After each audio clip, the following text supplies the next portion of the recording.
J'ai mal mis le truc. Yes. Yeah. Toutes les fois. Il ne veut pas le dire in French? Ouais, il faut arrêter de dire. Ouais, Non, non. écoute, il faudrait que je lui apprenne, mais il est difficile. Parce que c'est écrit en français. Hein. Ça me le met en français, mais ça devient en anglais. Oui, c'est très classe, c'est très classe. C'est ça qui compte. Ah bon? Voilà. Eric, quand on enregistre de notre ordinateur, on le retrouve où le cours? Ah, si vous l'enregistrez chez vous, bah, il sera sur l'ordinateur. Mais où? Tu sais? Ah, eh ben, il faut chercher, il faut le nommer. Si vous le nommez, c'est plus facile. Bon, je crois que Sarah aura du travail. Il faudra passer chez chacun. Ça va. Non, non, je rigole, je rigole. Bonsoir tout le monde. Voilà, voilà, je suis en train d'ouvrir les appareils. On va patienter encore 2 minutes, le temps que tout le monde se connecte. Si vous êtes d'accord? Mais oui, mais oui. Voilà. Tu es bien assis? Tu es bien assis? Encore. Hein? Est-ce que quelqu'un a besoin? Est-ce que j'ai tout ouvert? Je ne sais plus maintenant. Voilà, c'est lever la main celui qui ne peut pas enregistrer. Je pense qu'on va avoir tout ouvert. Et vous n'avez pas d'ordre?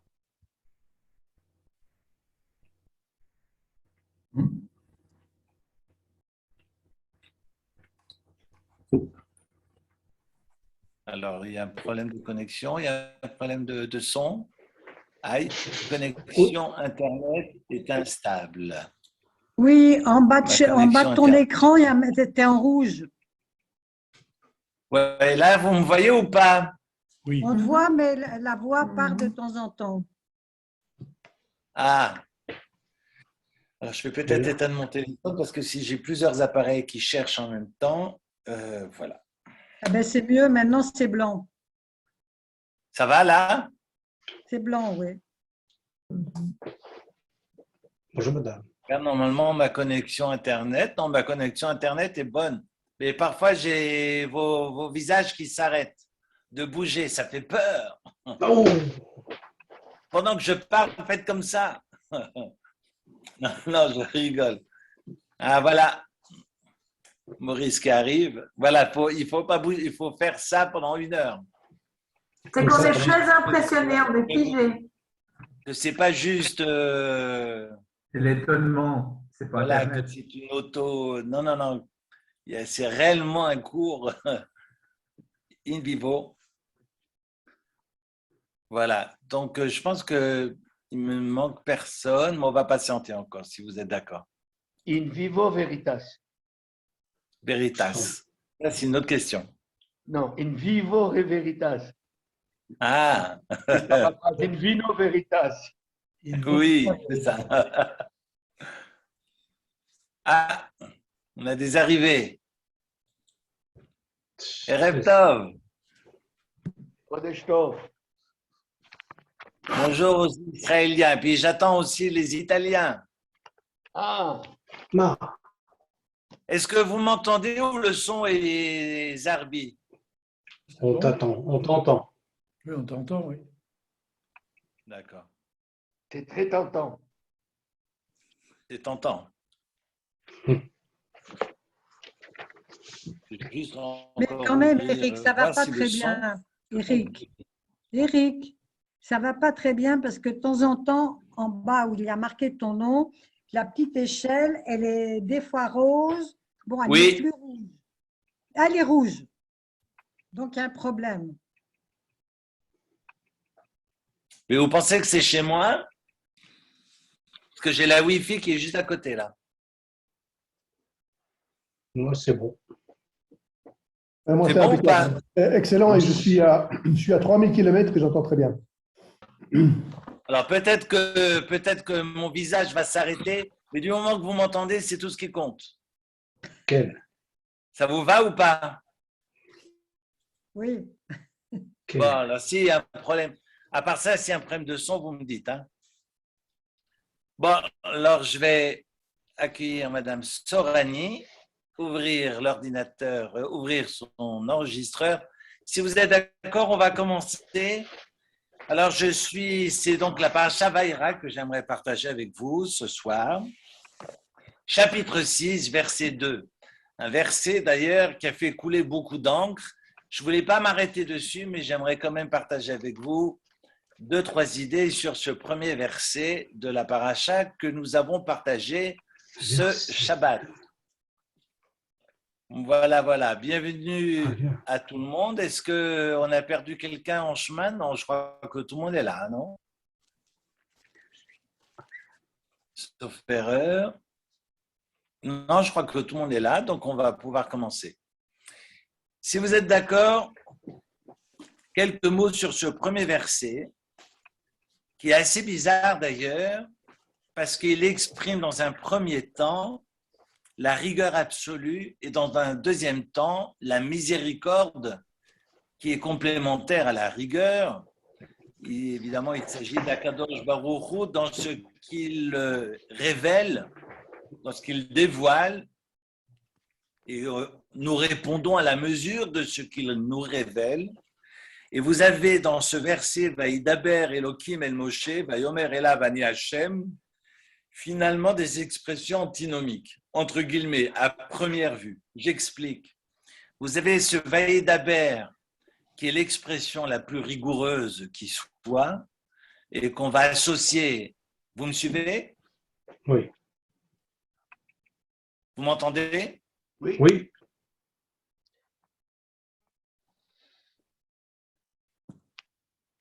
Vous m'entendez ou pas? Oui, moi j'entends. Oui. D'accord, parce que j'ai une connexion instable. Je ne sais pas pourquoi. Non, très bien. D'accord. Donc, vous avez ce Vaïdaber qui fait référence aux 10 commandements, la Aseret Adibrot. On devrait dire des Varim, ça c'est une autre question. Aseret Adibrot, on sait que le Dibour est associé aux 10 commandements, c'est-à-dire à la révélation. Et lorsque Dieu va se révéler, Anochi Hashem Elokecha, c'est marqué Vaikra Elohim, et donc c'est Elohim, Dieu de justice, qui se révèle au peuple d'Israël pour finalement obliger le peuple à accueillir la loi, à accepter la loi. On est dans une rigueur, dans une approche rigoureuse. En revanche, rappelez-vous, 10 fois c'est marqué Vayomer dans la création du monde, Vayomer, autrement dit, comme nous le rappelle le Talmud dans les Pirkei Avot, Aseret Mahamarot, ce sont des Mahamarot, ce sont 10 Amar, Omer, Vayomer, qui veut dire dire, Vaïdaber, qui veut dire dire et qui veut dire parler, mais plus rigoureusement. Donc, ce sont 10 Mahamarot qui vont permettre la création du monde et 10 Diberot qui vont permettre la constitution du peuple juif en tant que peuple dans l'accueil, dans l'acceptation de la loi, qui va donc procurer toute la liberté responsable au peuple juif. Et la transition, on a le Maharal qui a beaucoup écrit, mais il n'y a pas que le Maharal, mais le Maharal est très intéressant sur ce passage des Mahamarot aux Diberot à travers les 10 Makot.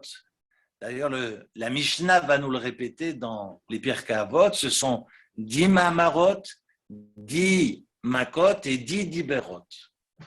Raison pour laquelle on va comprendre peut-être que ces 10 Makot sont peut-être nécessaires pour nous conduire vers la révélation. Quand bien même, on peut se poser la question, pourquoi faut-il 10 Makot pour Pharaon?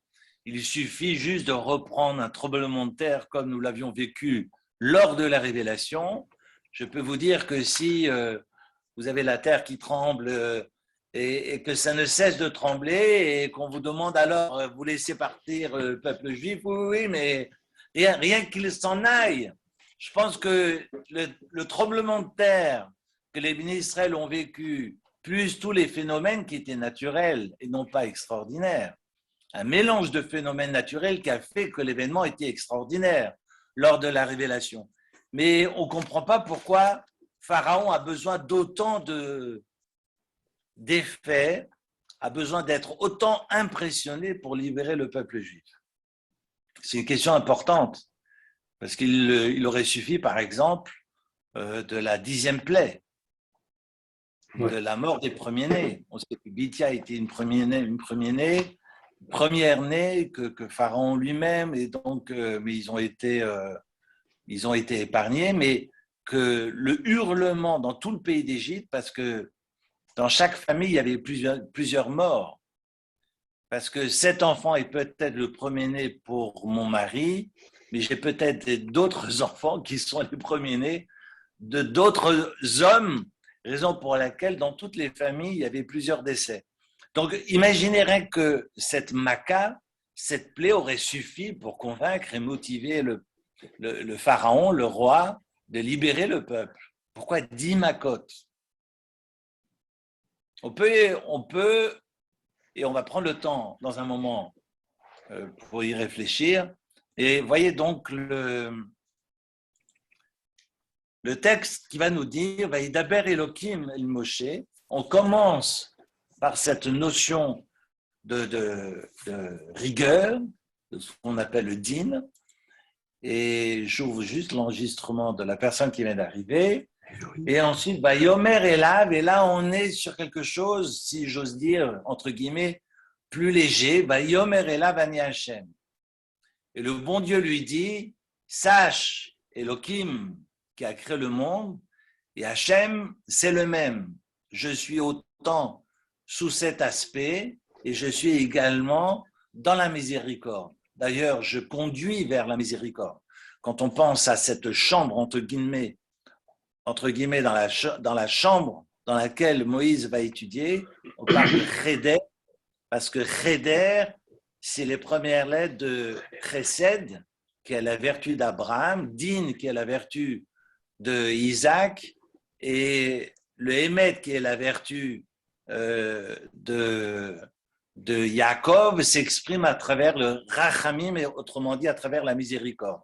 Et donc ce Chesed, la bonté, le Din et Rachamim, les premières lettres font Cheder, raison pour laquelle le bon Dieu va d'abord s'exprimer dans la dureté pour terminer, pour nous conduire vers Rachamim, qui est finalement le Hémet.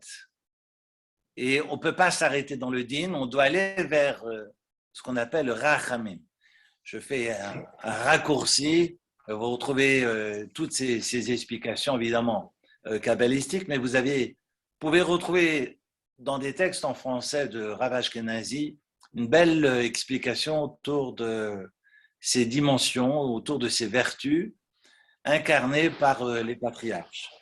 Pourquoi je vous dis cela? Parce que le verset suivant, le bon Dieu va dire à Moshe, Vaïra el Avram, Yitzhak vel Yaakov, je suis apparu, très souvent c'est marqué j'ai apparu, mais il me semble, sauf erreur de ma part, qu'on dit je suis apparu, mais bon, je suis apparu à Abraham, Isaac et Jacob comme divinité souveraine. Je ne vais pas dire le mot parce qu'on ne dit pas le nom de Dieu, bon, je ne peux pas le prononcer, le Shin, le Dalet et le Yud, Sha, plus loin, Dai, mais ce nom-là qui fait partie des 7 noms de Dieu qu'on ne peut pas effacer, qui est d'ailleurs très souvent dessiné sur les mezuzot à nos portes, eh bien, c'est le nom que Dieu a laissé apparaître aux patriarches. Et c'est en fait la perception du divin à travers la nature. Les avot, les patriarches se sont contentés de percevoir le divin à travers les lois de la nature, et Dieu leur a fait des promesses, et même à travers ces promesses, il a fallu pour les avot, pour Abraham, de payer le prix fort pour pouvoir enterrer sa femme, de Isaac de payer le prix fort pour acheter les puits bouchés par les Philistins, et à Shechem, Vaïchan Yaakov, que Yaakov ait encore aussi à son tour dû payer le prix fort pour pouvoir s'installer en terre d'Israël, pour une terre qui leur a été donnée. C'est quand même incroyable. La terre, elle est à moi, je peux la traverser en long, large et en travers. Eh bien, au final, dans la réalité, on peut se poser des questions. Et pourtant, les Havot n'ont absolument rien rien réclamé. Ce fut des promesses et ils ont eu la émouna, ils ont eu la confiance en Dieu à travers ces promesses. Combien même il a fallu quand même payer au prix fort, ça ne les a pas empêchés de tracer leur chemin finalement et de s'épanouir et de se réaliser. Alors on peut reprocher à Moshe Rabbeinu, parce que ça fait 6 mois qui se sont écoulés depuis la première fois où le bon Dieu est venu dire à Moshe Rabbeinu, je vais les libérer. Maintenant que j'ai parlé, Pharaon a redoublé les condamnations, la difficulté, l'esclavage, l'asservissement est insupportable. Relisez le Midrash parce que c'est tellement horrible que c'est pas intéressant de prendre le temps autour de cela.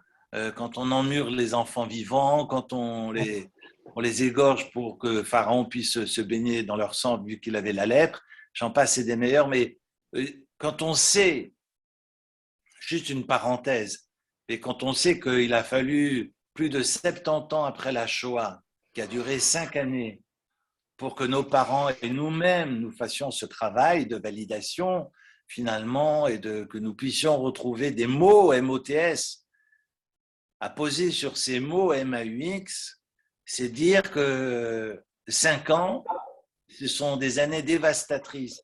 Imaginez 86 ans d'esclavage, non pas 210 ans, parce que finalement, Dieu a réduit le temps de l'esclavage et a attendu que le dernier des frères, que fut Lévi, que le dernier des frères de Joseph soit mort. Mais l'asservissement va commencer et l'asservissement va durer 86 ans. J'ai lu 116, mais c'est encore une discussion. En tous les cas, 86 ans, tout le monde est d'accord que ça a duré minimum 86 ans. Mais imaginez le travail, je vous parlais de thérapie, mais imaginez le travail que l'on doit faire après 86 ans d'esclavage. On est dans des horreurs successives. Ça vaut la peine que vous achetiez le Midrash en français, rien que pour comprendre finalement que représentait l'Égypte à ce moment-là et que représente l'esclavage du peuple juif à ce moment-là. Bref, je referme la parenthèse. Alors, on a pratiquement 6 mois d'attente et Moshe a Telunot, finalement, qui va se plaindre et qui va dire « Bon Dieu, pourquoi tu leur fais tant de mal ?» Et il va râler. Alors, on peut demander à Moshe, mais de quel droit oses-tu lever les mains au ciel? De quel droit oses-tu crier? Alors que Abraham, Isaac et Jacob, on leur a fait des promesses, ils n'en ont pas vu la couleur finalement. Ils n'ont rien vu de toutes ces promesses. Et ils ont eu le bitachon, ils ont eu la confiance pour tracer leur chemin. Alors que toi, tu vas voir les choses se réaliser et tu oses te plaindre. Évidemment, je mets des guillemets, c'est dire que finalement, Moshe, quand il vient se plaindre et quand il vient crier au ciel, il ne crie pas pour lui, il crie pour les autres.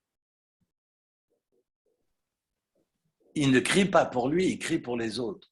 Quand on prie pour les autres, vous lisez la fin de Job, où Job sera récompensé parce qu'il a compris qu'il fallait non pas prier pour lui-même, mais qu'il fallait prier pour les autres. Quand on prie pour les autres, pour le bien d'autrui, on est récompensé. Voyez que le texte nous apprend, au verset 2, que le bon Dieu dit à Moshe, « Pourquoi tu râles? À Abraham, Isaac et Jacob, je ne suis apparu que minimum syndical. Et ça ne les a pas empêchés de tracer leur chemin. Alors que toi, Vaera, finalement, Vayomer Ela Vani Hashem, je te révèle davantage. Et on sait que Hashem est le sommet, finalement, de ce que l'on peut percevoir à notre niveau. Et on doit répondre de cette révélation, parce que c'est une responsabilité de percevoir davantage. On a ensuite les 4 niveaux de libération. Vous savez que c'est à travers le début de Vaïra qu'on va apprendre ces 4 étapes. à travers les versets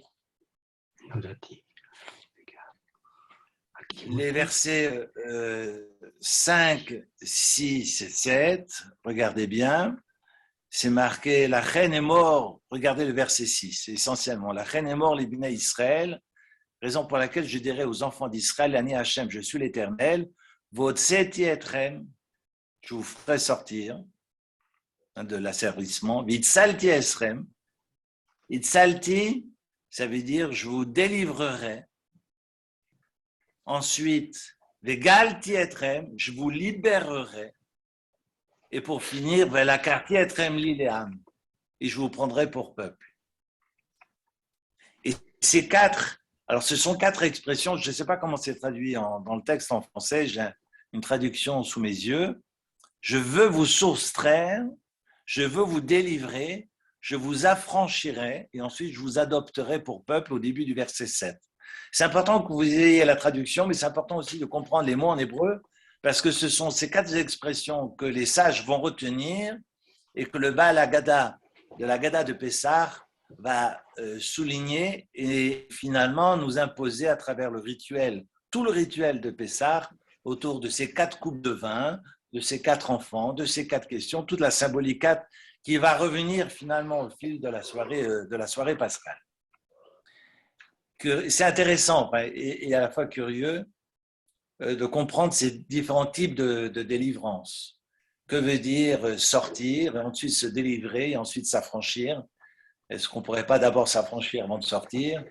Je ne vais pas m'attarder là-dessus, parce que j'ai par le passé travaillé sur... vous pouvez d'ailleurs comparer la naissance d'un enfant. Et d'ailleurs, le Tiferet Israël parle de l'accouchement du peuple d'Israël. Un accouchement et même un enfant qu'on aurait extirpé, qu'on aurait tiré par les cheveux, tellement que ce peuple était ancré, mais englué, non pas ancré, mais englué en terre égyptienne. Et qu'il a fallu finalement tirer de force. Donc là, c'est pas de la délivrance, c'est la sortie au forceps. Mais vous avez d'abord l'enfant qui sort, mais c'est pas parce qu'il est sorti qu'il est délivré. Et pour le délivrer, il faut couper le cordon ombilical. Et ensuite, on peut parler de libération. D'ailleurs, c'est intéressant, dans les accouchements, on parle souvent de délivrance. On dit bonne délivrance, on ne dit pas bon accouchement. Et délivrance, c'est le placenta. Je ne vais pas maintenant épiloguer là-dessus. Mais c'est curieux qu'on parle de libération après la délivrance, et ensuite on parle de velakarti. Et Dieu nous prend finalement pour nous donner la totale liberté, autrement dit, la totale responsabilité de nos actes. C'est parce que nous sommes responsables que nous sommes libres. Vous avez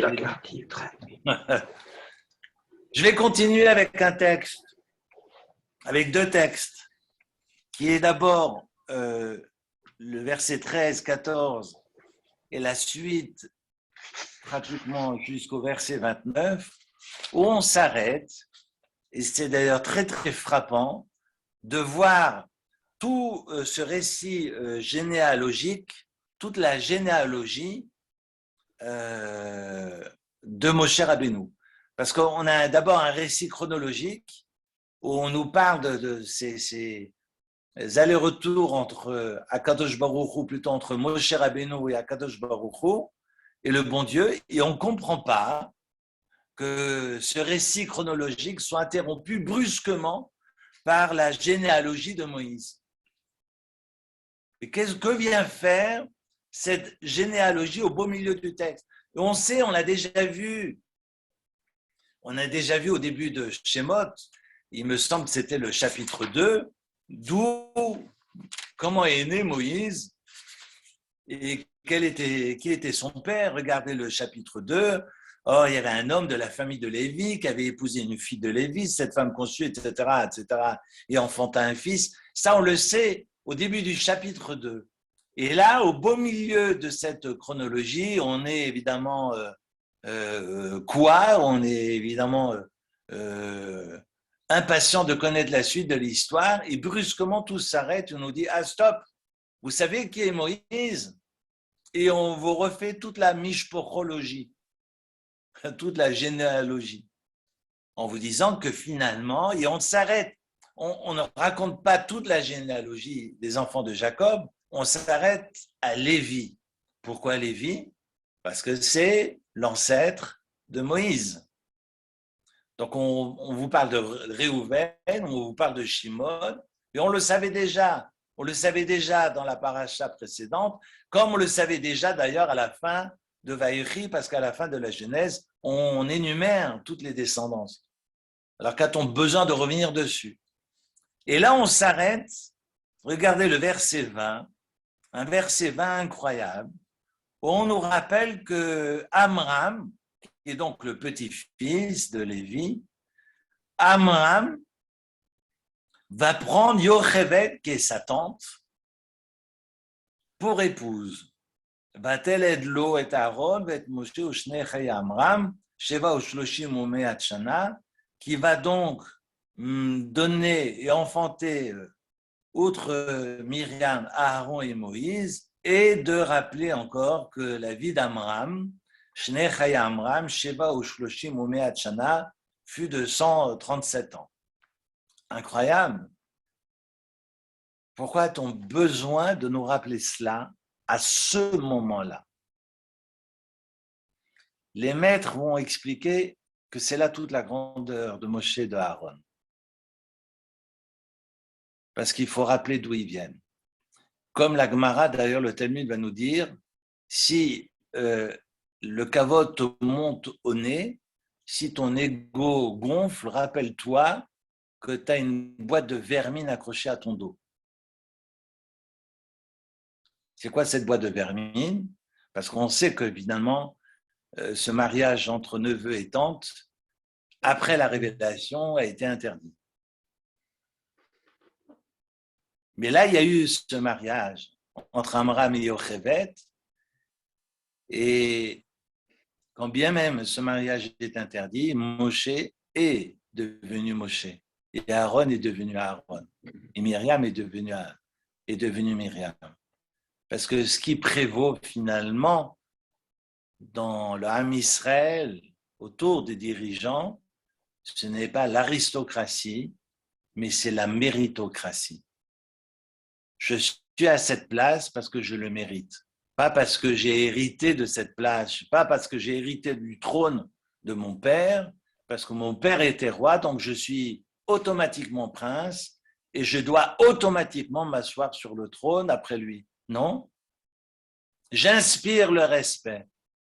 Et c'est parce que je l'inspire que je suis à la place que j'occupe. Le respect ne s'impose pas. Et c'est là toute la différence. Et c'est là toute la différence entre les bergers qui vont diriger le peuple d'Israël, sont les bergers d'ailleurs qui sont souvent les seconds. Je crois qu'on en a déjà parlé ensemble, de ces éternels poulidors. On le voit avec David Ameller, on le voit avec successivement chez les Havot, mais on le voit aussi avec Moshe Rabbeinu, parce que ce n'est pas le grand frère qui va être le dirigeant du peuple d'Israël, mais ça va être le second, autrement dit, ça va être Moshe Rabbeinu. Mais il est Moshe Rabbeinu parce qu'il est Moshe Rabbeinu, pas parce qu'il est le fils de son père. Et ça, c'est fondamental. Et raison pour laquelle le bon Dieu s'arrête brusquement dans le récit, j'allais dire chronologique, et va interrompre finalement les événements pour nous rappeler que, attention, ce qui est important, c'est l'attitude, c'est le comportement de la personne, non pas qui étaient ses parents. Je trouve ça extraordinaire. Et on va poursuivre, et j'aimerais poursuivre avec le Talmud, parce que le Talmud est, je crois, non, je ne crois pas parce que je l'ai sous les yeux, je suis dans le traité talmudique de Sanhédrin à la page 67. Mais je crois en tous les cas que ce passage talmudique va vous faire comprendre la mesure de l'Égypte. Le kishouf, ce qu'on appelle la sorcellerie, ce qui n'est pas l'illusionnisme, ce qui n'est pas la magie, Quand la Torah interdit la sorcellerie, ça veut dire que la sorcellerie, ça marche. Sinon, la Torah n'aurait pas eu besoin de l'interdire. La Torah n'interdit pas la magie, les petits rigolos qui essayent de vous entourlouper avec des jeux de cartes. Si la Torah interdit le kishouf, interdit la sorcellerie, c'est parce que la sorcellerie, ça marche. Mais la sorcellerie fait appel à la Touma, au monde de la mort. Et donc, ça me rappelle l'histoire de cet homme qui vient voir le rabbin et qui aimerait tellement pouvoir parler à son père défunt, qui parle sans cesse du mort, etc. Et le mort ceci, le mort cela, parce que moi j'ai rêvé ceci, parce qu'il me semble que cela, parce que j'ai allumé la bougie, puis j'ai perçu que... Et puis le rabbin de lui répondre, finalement, si tu veux absolument être avec le mort, ben, va le rejoindre. Mais fous-moi la paix. Si tu veux être avec les morts, va avec les morts. Mais laisse les vivants tranquilles. Je crois que le travail du rabbin, comme fut le travail des prêtres à l'époque, c'est de nous préoccuper des vivants. Et la Torah nous oblige d'être dans la vie. Bacharta Bachaim, c'est pas juste d'avoir un toit et de quoi manger. Bacharta Bachaim, c'est quand tout nous tire vers un monde qui n'est pas le monde de la vie, eh bien de faire l'effort d'aller vers la vie. Aujourd'hui, évidemment, on est dans la vie joyeusement entre les antidépresseurs et le tabac et l'alcool et les médicaments. Enfin, je veux dire, on a tout qui nous porte vers la vie, forcément. Non, je fais exprès, je suis ironique, mais c'est vous dire qu'on se meurt à petit feu. Et ce qui est très important, c'est non pas arrêter les médicaments, mais c'est de comprendre que d'aller vers la vie, ça demande un effort. Et c'est cette vitalité qui est montrée du doigt dans la Torah, vers quoi nous devons tendre, et ça demande un travail. Ça demande un travail sur soi qui est difficile, évidemment, mais qui est obligatoire.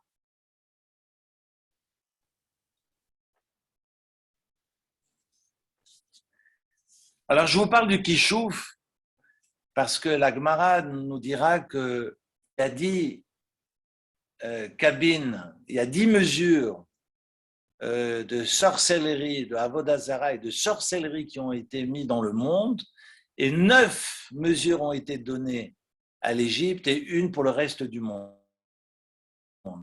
C'est-à-dire que l'Égypte s'est ancrée. Le kishouf, la sorcellerie, est dans les gènes de l'Égypte.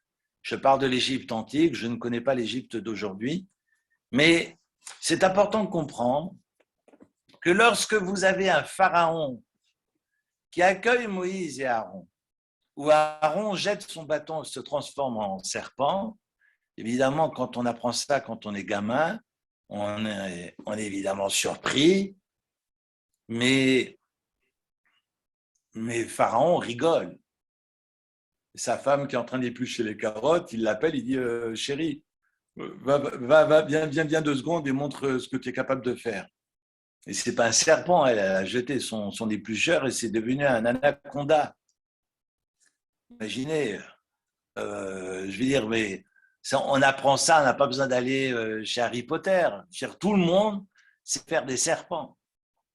C'est la base, comme disait dans un film. Mais on ne comprend pas le passage, d'ailleurs, je vous invite à le lire. Lorsque Moshe et Aaron se retrouvent devant Pharaon, je suis au chapitre 7, verset 8.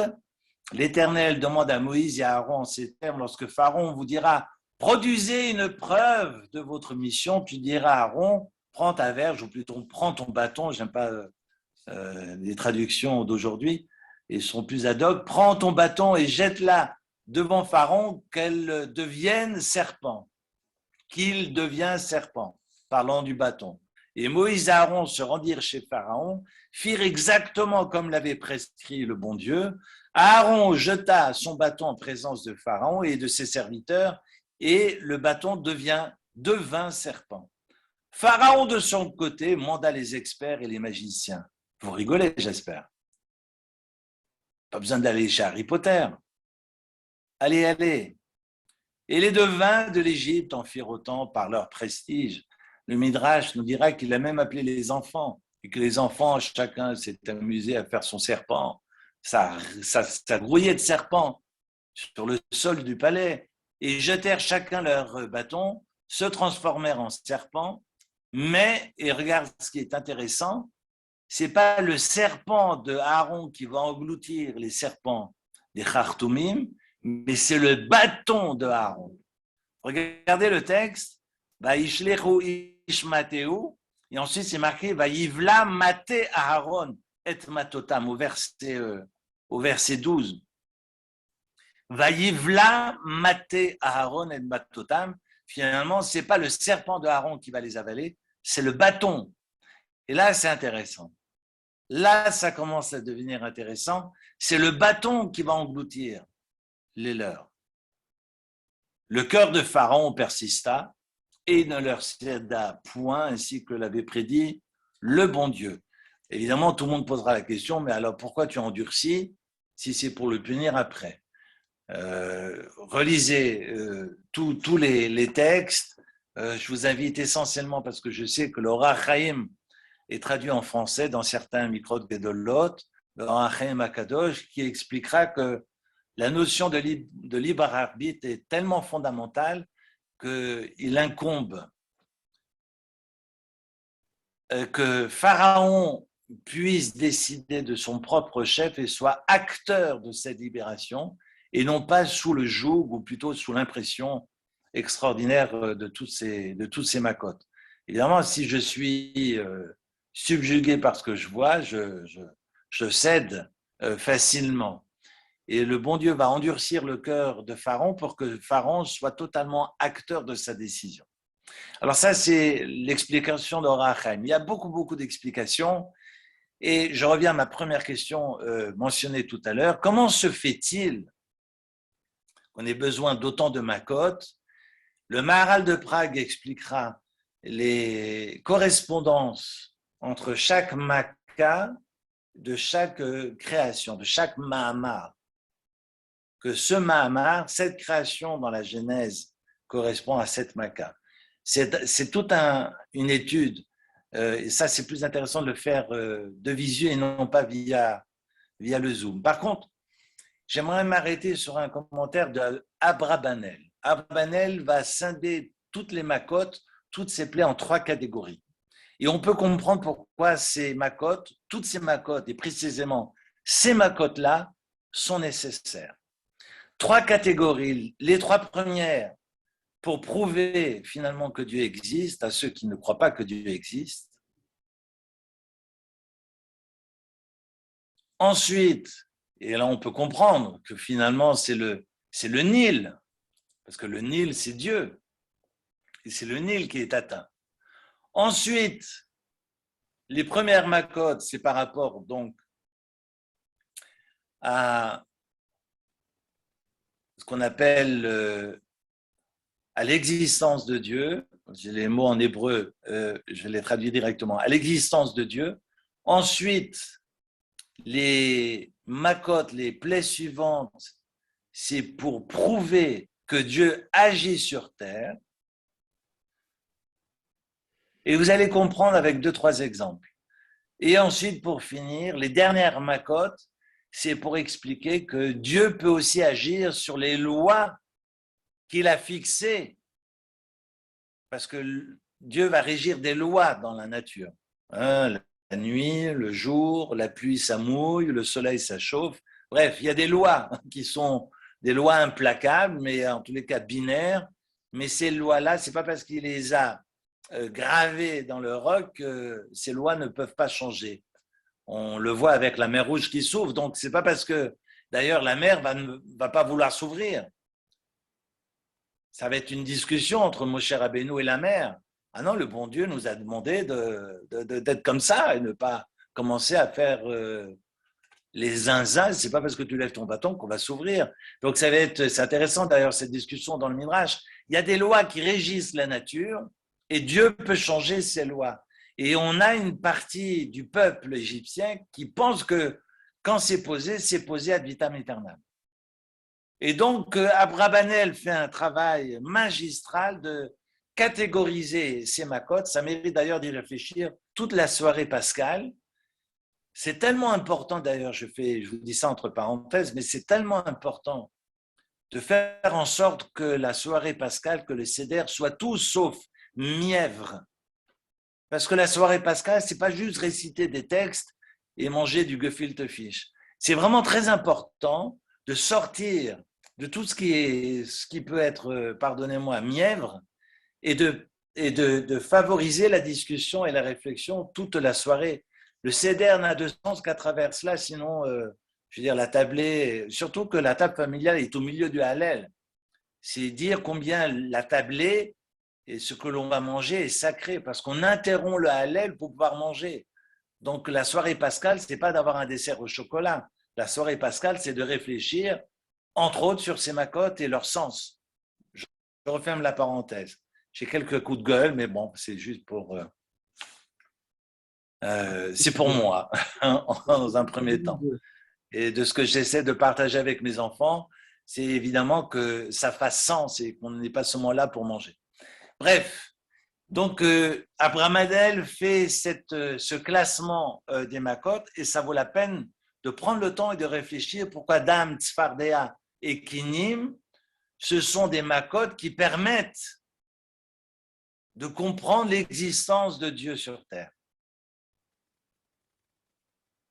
Alors, j'en viens maintenant à ce passage.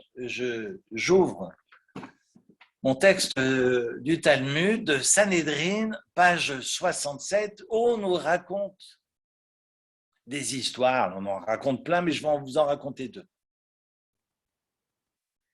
On raconte l'histoire, par exemple, de Yanaï. Il s'appelle Yanaï, c'est un Égyptien. Et il se promène... je ne sais pas si c'était à Alexandrie ou au Caire, mais peu importe. Il rentre dans une brasserie à Rive. Il y a une place qui s'appelait Rive là-bas aussi, à Alexandrie. Il s'arrête à Rive, il rentre dans une brasserie et il commande un verre d'eau, mais c'est des verres d'eau spéciaux. C'est des verres d'eau où on met de l'eau avec un peu de farine. C'est un mélange. Alors aujourd'hui, on demanderait un Ricard. À l'époque, on appelait ça, alors attendez voir, on appelait ça un chatita. La Gemara parle de chatita. Un chatita, c'est un breuvage, un mélange de farine et d'eau. Et avant de boire, Yana, il voit la serveuse qui se tourne et qui commence à faire de... Je pense qu'elle avait le Bluetooth dans l'oreille et peut-être qu'elle était en train de parler. Enfin, en tous les cas, elle fait des incantations. Ce n'est pas marqué dans la Gemara Bluetooth, hein. Mais en tous les cas, elle fait des incantations et il se dit « Ouh là là, elle est en train de m'entourlouper avec son verre d'eau ». Donc, il prend le verre d'eau, il ne le boit pas, il jette un peu d'eau par terre. Et au moment où ça arrive sur le sol, ça se transforme en scorpion. Des nombreux scorpions se mettent à courir dans tous les sens. Il dit « Ah, comme ça, elle veut essayer de m'avoir ». Alors, elle arrête la serveuse, il dit « À ton tour maintenant, parce que j'ai bu, soi-disant, j'ai bu de ton breuvage, maintenant tu dois boire du mien. » Et donc, attends 2 minutes, il prend le verre et puis il fait aussi met sa petite potion dedans et puis il lui dit « Maintenant, à ton tour de boire. » Et elle va boire et elle se transforme en âne. Évidemment, tout n'est pas à prendre au pied de la lettre, mais c'est intéressant. Pourquoi un âne, pourquoi des scorpions, etc. Bon, enfin bref, je ne rentre pas dans le débat. Donc, elle se transforme en âne. Évidemment, ça fait bien rire Yanaï. Il s'assoit dessus, puis il sort. Il est venu à pied. J'en connais d'autres qui viennent à pied au café, qui repartent avec le vélo du voisin. Mais là, il part avec son moyen de locomotion qu'il n'avait pas. Il repart avec un âne. Il est assis sur l'âne, évidemment, la serveuse qui travaillait avec, parce que dans les brasseries au Point de Rive, je sais qu'il n'y a pas qu'une seule serveuse. Elles sont nombreuses, n'est-ce pas, à travailler. Et ce matin-là, il y avait la voisine qui dit « Oh, mais elle est où, Gertrude ?» Elle cherche partout et puis elle voit le client partir sur un âne. Il dit « Ah, si c'est comme ça, Alors, elle prend une bassine d'eau. C'est une bassine.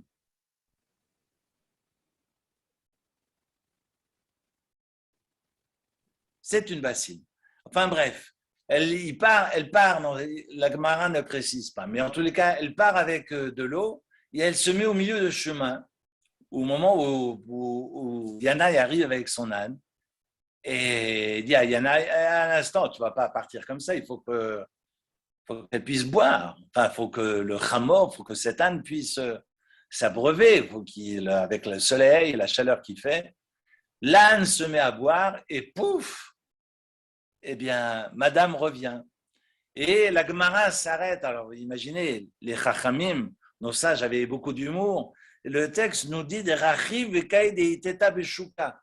Et voilà que Yana est assis à califourchon sur une femme, sur la place du marché. Alors, imaginez rien que l'expression. Des rachiv vekae a iteta beshuka. Voilà que ce monsieur est assis à califourchon sur une femme au milieu du marché.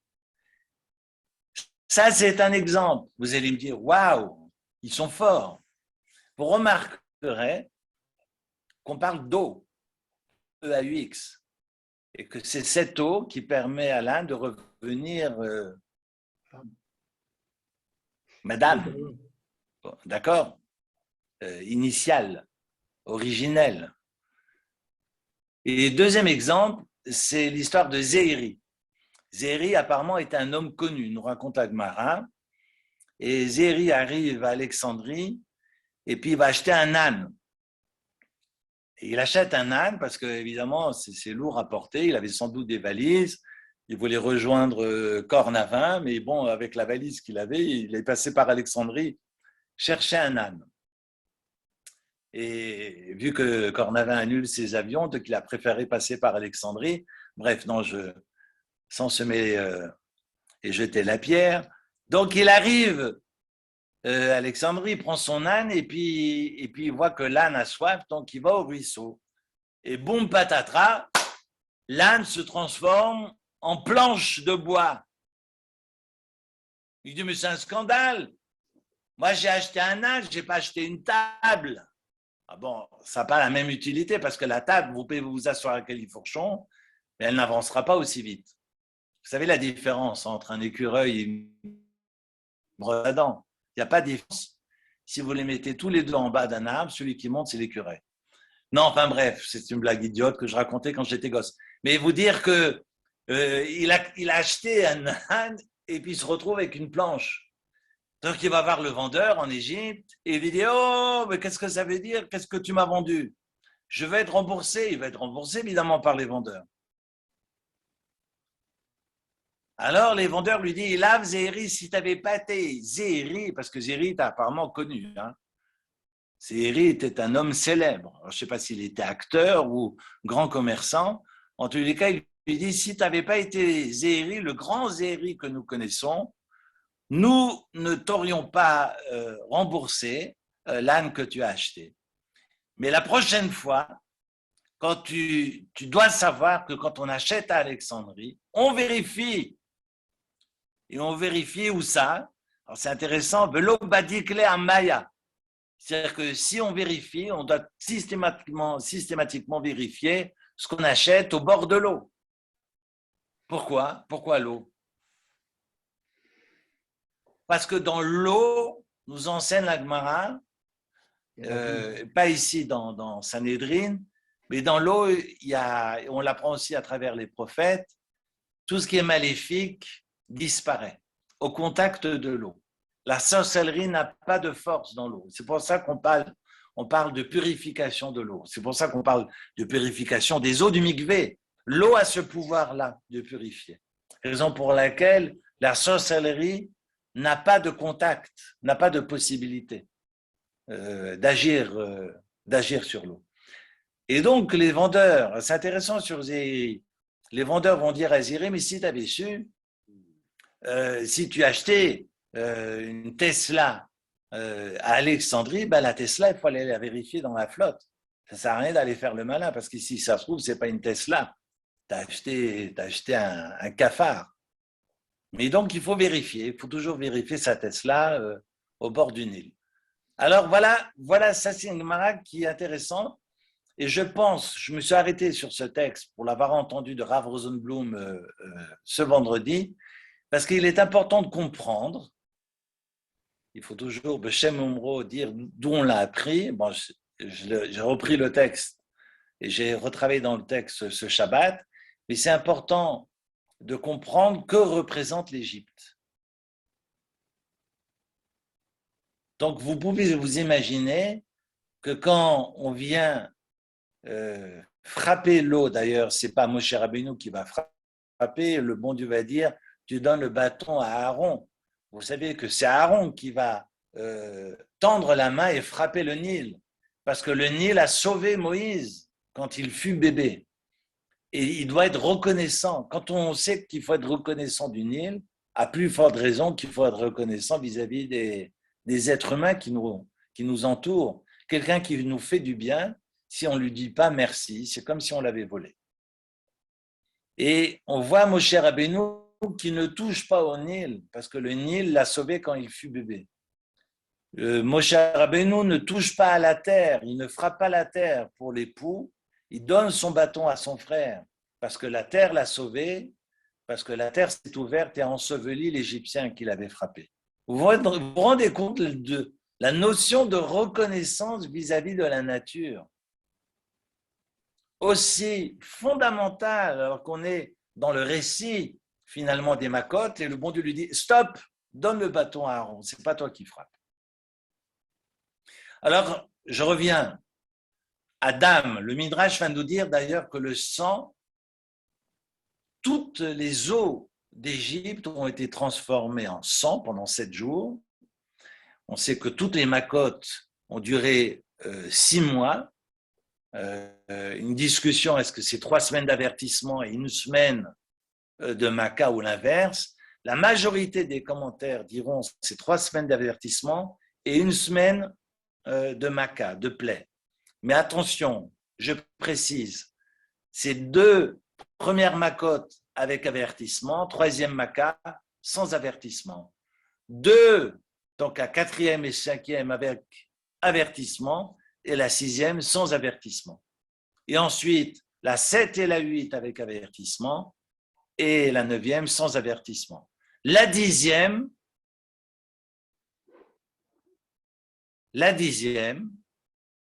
c'est passé durant la nuit, du 14 au 15. D'accord?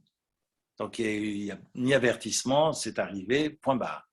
Donc, le tout a duré 6 mois, et ça paraît pas, a priori, si vous faites le compte, ça dépasse les 6 mois, mais en fait, on sait que la peste a été avertie seulement 1 journée, et pas durant 7 jours. Donc, ça, et pas durant 3 semaines, je veux dire. Et donc, ça fait le compte, on a 6 mois en tous les cas de Makot. Et ces Makot, vous ferez le compte, se terminent le 14 Nissan. Bref, je reviens, je fais à chaque fois des apartés pour vous donner quelques jalons pour comprendre tout le processus. Et sur Dam et Tzfardéa, on sait que Dam, eh bien, Pharaon n'a pas été atteint. Parce que le bon Dieu a voulu gratifier Pharaon pour avoir permis à Moïse de vivre durant 20 ans et de grandir, de maturer, de grandir au sein du palais pendant 20 ans. Donc, pour ces 20 années passées chez Pharaon, chaque fois qu'il va toucher de l'eau, ça va rester de l'eau. Alors que tous ses conseillers ne boivent que du sang. Toutes les autres seront atteintes. Cette première Maka, pour comprendre l'existence de Dieu. Évidemment, le Nil, c'est Dieu. Eh bien, le Nil est atteint. On peut faire maintenant le lien. Tzfardéa. C'est intéressant que les 2 premières Makot,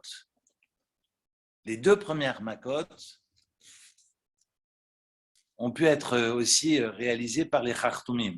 Les 2 premières plaies Regardez le texte.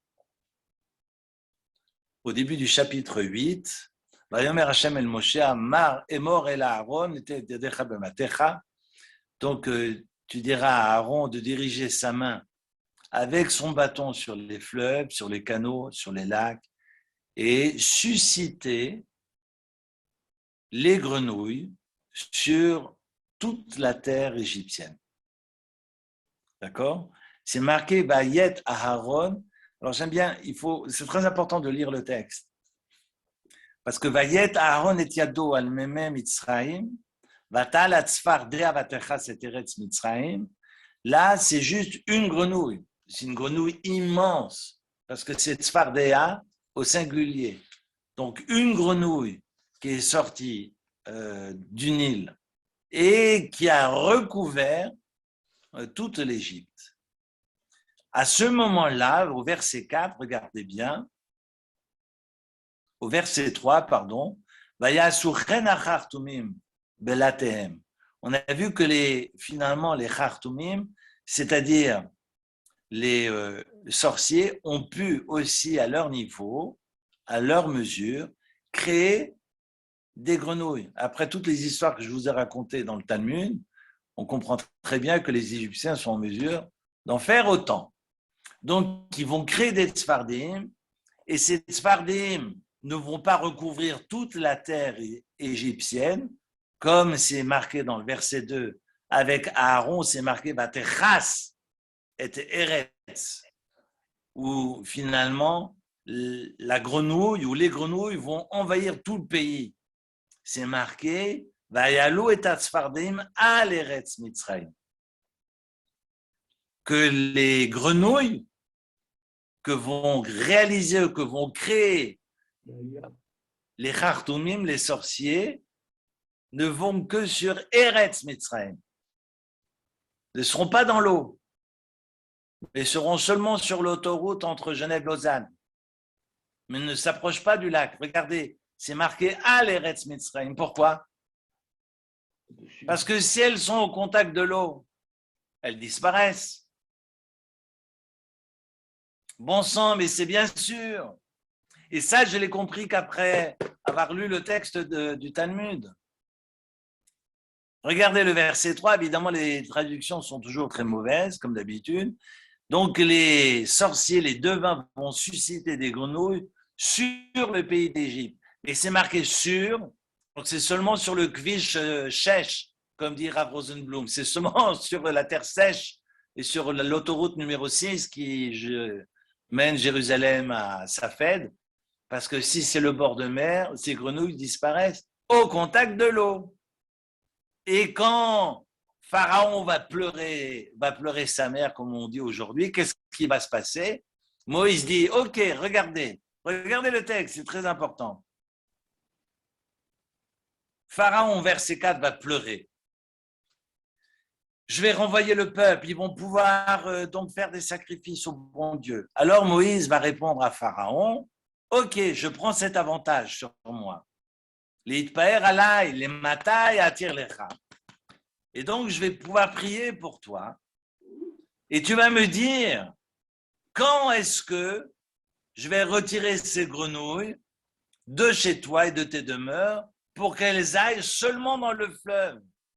Mais qu'est-ce qu'on s'en fout où elles vont aller après? Quand les bêtes sauvages étaient en Égypte, vous m'entendez ou pas?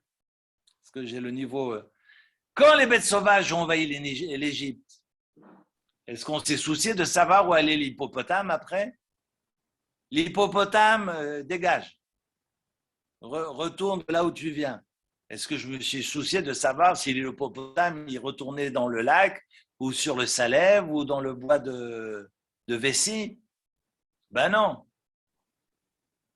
Et là, Moïse dit à Pharaon, je m'assurerai que ces grenouilles ne retournent que dans le Nil. Pourquoi? Parce que toi, quand tu fais de la sorcellerie et que tu crées des grenouilles, elles ne peuvent pas aller dans le Nil. Bon sang, mais c'est bien sûr. Alors, regardez le texte. Et il lui dit, Rak Bayeor Tisha Arna. Juste dans le Yéor. Pour te prouver qu'une seule chose, Et je reviens, et j'arrête de faire le clown, mais pour revenir au texte d'Abrabanel, parce qu'Abrabanel nous dit que les premières makot, c'est pour prouver l'existence de Dieu. Donc, ce qui est important pour Moshe Rabbeinu, c'est de prouver que lui n'est pas un Mechachef, contrairement aux propos de Haman, qui Haman plus tard dira que Moïse était un Mechachef, était un sorcier. Il n'y a pas de Dieu et ce peuple-là ne fait pas comme tout le monde. Et puis, ça ne sert à rien, Shavel Anecham, ça ne sert à rien de les garder, on peut les exterminer. Haman l'a dit. Et il parle de Mechachef. Moshe Rabbeinu, son souci, c'est de prouver à Pharaon et à l'Égypte entière que ce n'est pas de son propre chef, que c'est Dieu qui décide. Raison pour laquelle il dira « Les grenouilles retourneront dans le Nil ». Et tu veux qu'elles retournent quand dans le Nil? Que va répondre Pharaon? Regardez le verset suivant. Vayomer, verset 6, « Les machar » demain. Je ne sais pas si vous avez une rage de dents et que Moïse vient et vous dit je peux vous enlever ce rage de dents. Vous voulez que ça parte quand? Demain. Hein? Vous allez répondre quoi? Vous allez répondre demain? Tout de suite. Moshe Rabbeinu vient maintenant, il vous dit la pandémie, ça va s'arrêter. Et vous voulez qu'elle s'arrête quand? Moi, je prie et ça s'arrête aussitôt. Vous voulez quand? Vous allez répondre demain? Ça veut dire quoi demain? Incroyable. Les Midrash nous enseignent que dans la sorcellerie, dans le kishouf, après 6 heures, le kishouf disparaît. Donc tout ce qui est maléfique, évidemment, dure un certain temps. Mais un temps certain, et après disparaît. Donc même dans la douleur, on rendez compte de la folie de Pharaon, parce qu'il a des grenouilles même dans son corps. Il entend hurler, mais même dans son corps, et il est prêt à attendre encore jusqu'au lendemain, parce qu'il est sûr que Moshe Rabbeinu est en train de l'entourlouper, et que c'est un kishouf de Moshe Rabbeinu qui est plus fort que Pharaon et les siens, mais il va attendre jusqu'à demain pour en avoir la preuve. Et le lendemain, verset 6, Vayomer Kidvarecha, comme tu as dit, les man teda, que tu saches qui en kadoshem Elokeinu, que ce n'est pas moi qui me chachef, que c'est la décision de Dieu. Et vous vous rendez compte que pour Dam et Tzfardéa, ça va être la même chose. Et quand on arrive à Kinim, parce que quand on est dans l'eau, on peut transformer, mais qui va évidemment tomber en désuétude au contact de l'eau. Mais évidemment, Pharaon dit, bon, ok, je vois que tu as une force sur l'eau, à travers le sang et les grenouilles, viens sur terre. Ça ne sert à rien de faire le malin, viens sur terre. On verra d'ailleurs, parce qu'ils sont 4, nous enseigne le Midrash, on le retrouve aussi dans le Zohar, ils sont 4 rois à s'être pris pour des dieux. Entre autres, Nabuchodonosor, dont on parle dans la Haftara, que nous avons lu ce Shabbat. S'il n'y a que ce Shabbat où j'ai finalement compris pourquoi on fait cette Haftara de Yecheskel, d'Ézéchiel, sur Nabuchodonosor, parce qu'Ézéchiel va venir dans un vent, enfin il va se rapporter jusqu'à Nabuchodonosor pour finalement l'obliger à recouvrir une certaine humilité parce qu'il se prenait pour Dieu, vu qu'il avait réussi à écraser Jérusalem et à mettre le feu au temple. Ils seront nombreux comme ça, comme Hiram qui a vendu tout son bois à Salomon. Et vu qu'il a participé à l'édification du temple, il va vivre. Il ne va jamais mourir d'ailleurs, il va vivre jusqu'à 1200 ans, nous dit le Midrash. Et il va se prendre pour Dieu. Ils sont nombreux comme ça à se prendre pour Dieu. Et puis il y en a un autre qui va se prendre pour Dieu. C'est celui qui a détruit le second temple, Titus. Et quand Titus va repartir vers Rome, son bateau va tanguer, nous raconte la Gemara. Son bateau va tanguer et Titus lève les yeux au ciel et dit « Oh, je te connais toi, si j'ose dire.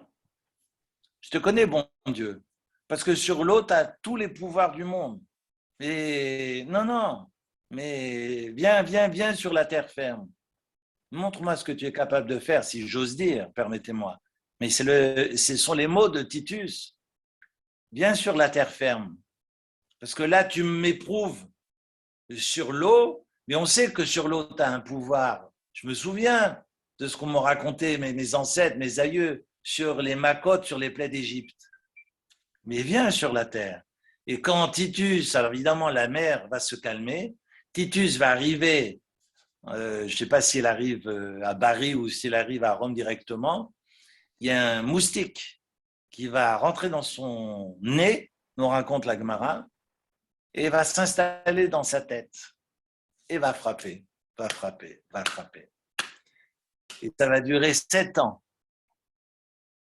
Et il va mourir d'épuisement, Titus, qui se prenait pour Dieu. Et il va mourir quand on ouvrira sa tête, eh bien, la moustique qui est devenue grosse comme ça, qui avait pratiquement la taille de son cerveau.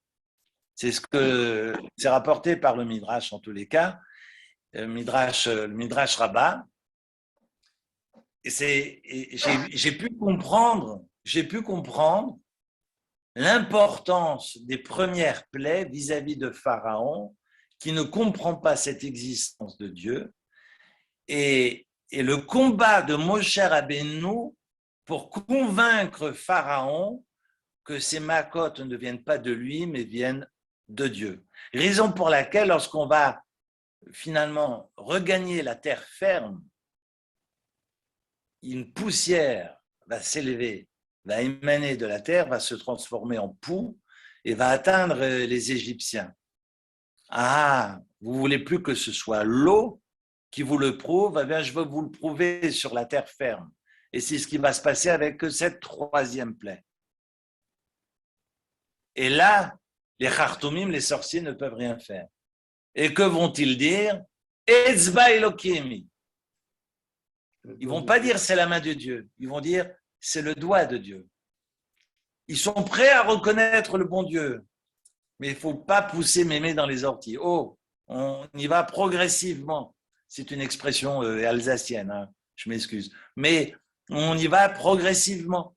Et voilà que les Khartoumim, que les sorciers vont dire Etzba Elokim. Regardez le verset, je trouve ça extraordinaire. Verset 15 du chapitre 8. Les devins dirent à Pharaon, ça c'est le doigt de Dieu. Incroyable.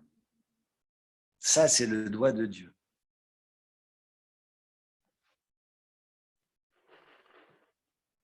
Mais le cœur de Pharaon, évidemment, va persister, il ne va pas les écouter. Kacher diber Hashem, comme Dieu l'avait prédit. J'aimerais m'arrêter là et vous rappeler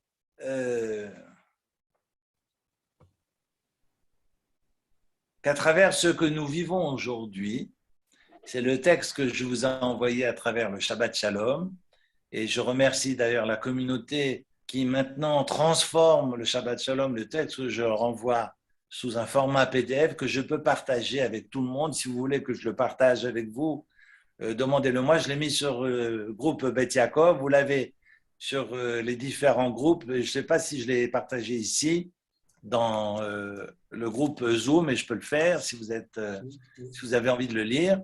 En tous les cas, Oui. j'ai partagé cette dernière plaie de la paracha parce que dans cette paracha, nous n'en avons que 7. Il en reste 3 qui sont mentionnés dans la paracha de la semaine prochaine, sur lesquels nous travaillerons la semaine prochaine. En tous les cas, ce que je voulais vous rappeler, c'est que Moshe Rabbeinu va prendre par la main Pharaon pour lui prouver que quand on est têtu, eh ben, on ne résiste pas à la main du ciel. On le voit à travers la grêle, le mélange de feu et d'eau, et c'est une grêle assez miraculeuse, qui va tomber donc sur le pays d'Égypte. Et même là, c'est la paracha, c'est à la fin de la paracha, c'est marqué que Moshe Rabbeinu va montrer à Pharaon. Je vous invite à ouvrir le chapitre 9, versets 22, 23, 24, 25 et 26 et 27 et 28. Je vais lire très rapidement. Moïse va diriger son bâton vers le ciel. Le bon Dieu va produire des tonnerres et de la grêle, et progressivement, la grêle donc va pleuvoir, une grêle et un feu tourbillonnant. Et rien de pareil n'est arrivé jusque-là. Au verset 25, la grêle va frapper dans tout le pays d'Égypte, tout ce qui était dans les champs, depuis l'homme jusqu'à la bête, toute herbe des champs fut abattue par la grêle. Donc tout a été détruit. Tout ce qui est dur est détruit.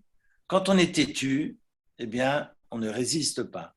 Je pense que La Fontaine a pompé sur l'Exode. Donc tout ce qui a été, tout ce qui semblait être résistant n'a pas tenu. Et regardez ce que dit le texte.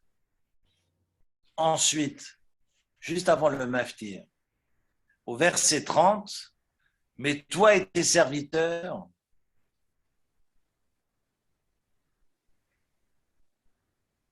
Yadati, je savais qui terem tiru mipne Hashem Elohim. Je sais que vous ne rendrez pas encore hommage au bon Dieu. Or, à Pishta Vaseora Nukata, l'orge, le lin et l'orge ont été frappés. Qui à Sohora vive, Pishta Givol. Parce que l'orge était déjà en épi et le lin était déjà fleuri. Bachita Vakusemet, en revanche, le blé, le froment, c'est marqué, mais le blé et l'orge et l'épaule, pardon, n'avaient pas souffert. Et c'est marqué qui afilot hena. Afilot veut dire tardif. D'accord? Mafilot, ça peut être aussi pélé, ça veut dire c'est magique. Et Rashi va rejoindre l'explication du Midrash Tanchuma en disant on ne peut pas dire que c'est tardif, parce que même si c'est tardif, la grêle a tout détruit. Même les quelques pousses qui étaient en train de sortir, tout a été détruit par la grêle. Alors comment peut-on parler d'une pousse tardive qui va commencer à émerger et comme si de rien n'était, comme on dit, la fleur au fusil. Le Midrash Tanchuma va dire non, il s'est passé quelque chose de miraculeux. L'épeautre, le blé et l'épeautre n'ont absolument rien subi. La grêle est tombée, mais n'est pas tombée sur le blé et l'épeautre. Et Moshe Rabbeinu va montrer à Pharaon, tu es têtu, regarde, quand on est têtu, eh bien on ne résiste pas. En revanche, quand on est capable de s'adapter, quand on est capable de s'accommoder, quand on est capable de s'incliner devant ce qui nous dépasse, devant Akadosh Baruch Hu, eh bien c'est le miracle finalement de cette reconnaissance, c'est qu'on traverse, j'allais dire, l'adversité, les difficultés et on résiste dans le temps. Et je pense que cette leçon est extraordinaire et elle est très parlante pour nous aujourd'hui.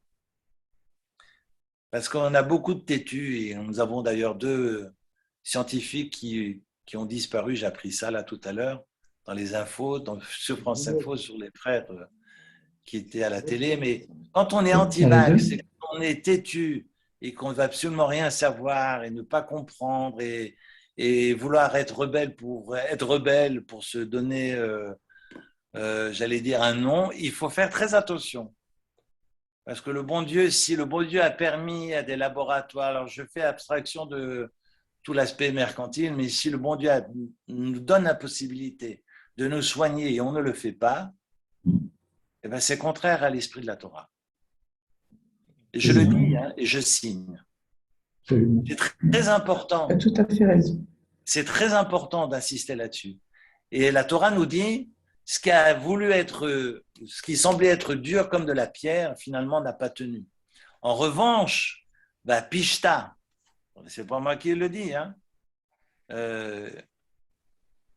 Chita va Kusemet, pardon. Chita va Kusemet et le blé et l'épeautre ont été épargnés miraculeusement. Ils n'ont pas été épargnés après parce qu'évidemment, ça a été soumis à Pharaon et à son bon vouloir. Est-ce qu'il sera capable de faire teshuva et de se repentir ou pas? Parce qu'on sait que ce chita et ce koussémet seront avalés par les sauterelles à travers la 8e plaie. Donc, évidemment, certains commentateurs diront que le bon Dieu a épargné le blé et l'épeautre pour obliger Pharaon à faire teshuva. Il ne va pas le faire. Et ce chita et ce koussémet seront avalés, seront détruits par les sauterelles qui suivront. Mais voilà, je dépasse juste la question que nous avions réfléchi, sur laquelle nous avons réfléchi et partagé l'heure, mais vous expliquer comme il est fondamental aujourd'hui de comprendre ce que signifie s'adapter. Et ceux qui savent s'adapter, ce n'est pas ceux qui crient au scandale. On voit que Noach a survécu au déluge parce qu'il était justement noir, et noir veut dire calme. Et pour pouvoir être calme, eh bien, il faut apprendre à s'adapter. C'est très important de comprendre ce qui se passe autour de nous, et ce n'est pas parce que quelqu'un crie très très fort qu'il a forcément raison. Et voilà, il y a beaucoup de professeurs qui ont voulu faire les malins, et beaucoup d'ailleurs ont suivi et sont aujourd'hui au cimetière. Donc j'insiste beaucoup que face à ce qui arrive et face à la pandémie, le bon Dieu ne demande qu'une seule chose, et je terminerai là-dessus, de l'humilité. Je vous souhaite une très très belle semaine. Merci à toi aussi, Eric. Merci, Eric. Shavua Tov, Shavua Tov. un avis Zachor Latov, et vous savez que Chodesh le mois de Shevat, c'est l'abréviation de beaucoup de choses, entre autres, Shiyu Besorot Tovot, et qu'il n'y ait que de bonnes nouvelles. Amen, amen, amen, amen. Besorot Tovot. Amen, que le bon Dieu t'entende, qu'Hachem t'entende. Tovot Venechamot, et que ce soit que de la consolation et de bonnes nouvelles. Amen, après les amen. mois durs, et ça c'est pas moi qui le dis, c'est la Kabbale, après les mois durs que nous avons passés, de Tishri, Teshvan et Kislev, ce sont des mois où on est dans le din, on rentre dans le monde de Rachamim, et où la floraison arrive, on va avoir les arbres fruitiers qui vont bourgeonner, les fleurs qui vont s'ouvrir, et c'est là maintenant le mois de l'abondance. Le mois de Shevat est symbolisé par le puits, par le seau d'Élie, qui me dit l'ita. Ah, mince, Au Eric. fond du puits pour en ressortir de l'eau. Et vous savez que Dal, d'Élie, c'est un seau, S-E-A-U, mais ça veut dire aussi Dal, la misère, le pauvre. Il faut faire preuve d'humilité et de misère intérieure pour que ce soit le plus loin possible. Et c'est ainsi que quand on va le ressortir, il y aura beaucoup d'eau et beaucoup de bénédictions, et c'est tout ce que je vous et nous souhaite. Je vous embrasse, très bonne soirée. Amen, amen, toi et un aussi. bon mois de Shabbat. Merci beaucoup. Amen. Merci, Eric. Chodesh Tov. Shavua Tov. Je vais lire le texte. Shavua Tov. Merci.